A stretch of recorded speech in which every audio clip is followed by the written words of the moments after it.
And for more on the protests over the war and the U.S. response, we are joined by Niall Stanage, White House columnist with our partner, The Hill. Niall, thanks so much for being here.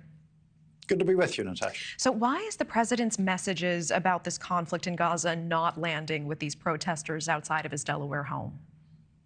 Well, I think because they're looking at the situation in Gaza, which is just a humanitarian catastrophe, whatever one's view of the overall conflict and the reasons for that conflict. I mean, you have about 11,000 Palestinians dead. You had a member of the U.S. State Department this past week saying the number could be higher. You have more than 1 million people displaced.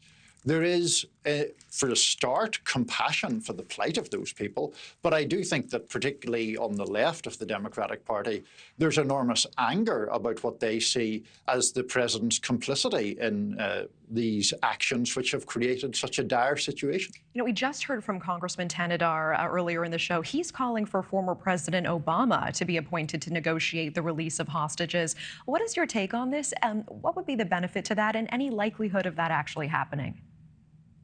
You know, the hostage issue is by its very nature so incredibly complicated and sensitive and difficult.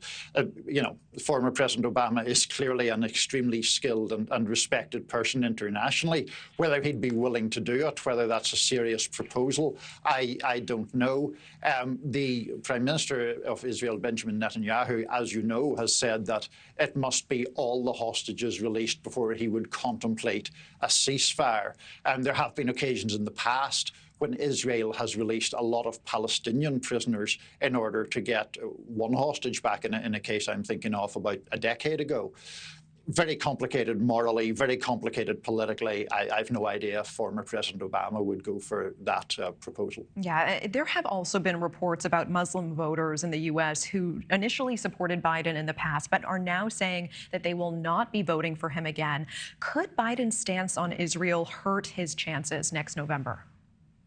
Yes, it absolutely could. I mean, the obvious example is the state of Michigan, which has a sizable number of Arab American voters and voters who will obviously be displeased by the president's stance here.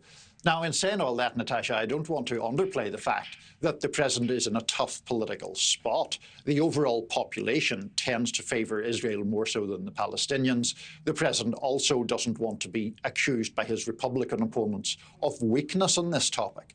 But the answer to your question, which is could his support for Israel harm his re-election chances, I think is clearly yes, because of Arab American voters and also because of people on the left of the party who, as I say, vigorously disagree with the approach the president has taken. One more question for you, Niall. Elon Musk just yesterday saying that Israel could thwart Hamas with, quote, conspicuous acts of kindness.